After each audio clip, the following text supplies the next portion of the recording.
বাংলা চলচ্চিত্র থেকে ধারাবাহিকের জগতে অভিনেতা ভাস্কর বন্দ্যোপাধ্যায় সকলের অতি পরিচিত মুখ।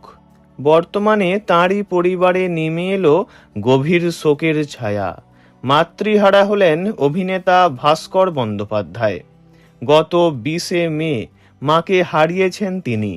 সমাজ মাধ্যমে অত্যন্ত আবেগঘন একটি পোস্ট করে এই দুঃসংবাদ জানিয়েছেন অভিনেতা। ফেসবুকে মায়ের সঙ্গে একটি ছবি শেয়ার করে তিনি লেখেন, মা চলে গেল। বার্ধক্যজনিত সমস্যাতেই প্রয়াত হয়েছেন অভিনেতার মা সমিতা ব্যানার্জি। প্রয়াণকালে তাঁর বয়স হয়েছিল 89 বছর। মাকে হারানোর যন্ত্রণা নিয়ে ভাস্কর বন্দ্যোপাধ্যায় বলেন, মা ভালোই ছিল। 1 বছর আগে মাদার্স ডেতে মাকে নিয়ে অ্যাক্রোপলিস মলে আমার বস সিনেমাটি দেখতে গিয়েছিলাম। পুজোর পর থেকেই শরীরটা একটু খারাপ হয়, তাও সব ঠিক ছিল। আস্তে আস্তে বয়সজনিত কারণে অবস্থার অবনতি হতে থাকে। গত 20 তারিখ বিকেল 5টার সময় বাড়িতে ঘুমের মধ্যেই চলে গেল। 2005-এর এই মে মাসেই বাবাকে হারিয়েছিলেন ভাস্কর বন্দ্যোপাধ্যায়। ভাস্করবাবুর পিতা মন্টু ব্যানার্জি ছিলেন স্বর্ণযুগের নামকরা অভিনেতা। জয় জয়ন্তী, নবরাগ, রোদন ভরা বসন্ত, ধন্যী মেয়ে, রৌদ্র ছায়া, হার মানা হার, বহ্নি শিখা, বিলম্বিত লয় ইত্যাদি বহু ছবিতে অভিনয় করেছেন মন্টু ব্যানার্জি।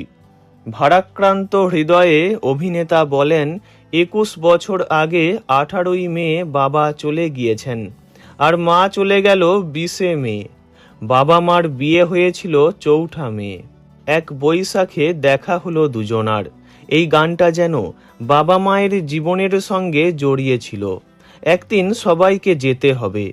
আমি অনেক দিন মাকে পেয়েছি, তবে বয়স যাই হোক, মা তো মাই হয়। মা সন্তানের সম্পর্ক এমনই, যা ভাষায় প্রকাশ করা যায় না। জীবনের প্রতিটি কঠিন সময়ে মাই হয়ে ওঠেন সবচেয়ে বড় ভরসা। সেই মানুষটি হঠাৎ চলে গেলে জীবনে এক অদ্ভুত শূন্যতা তৈরি হয়।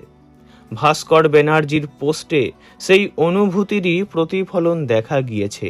বৃহস্পতিবার রাতে অভিনেতার পোস্ট সামনে আসতেই অনুরাগী, সহকর্মী এবং টলিউডের বহু মানুষ শোক প্রকাশ করেছেন। অনেকেই সমবেদনা জানিয়েছেন তাঁকে। অভিনেতার মায়ের আত্মার শান্তি কামনা করেছেন সকলে।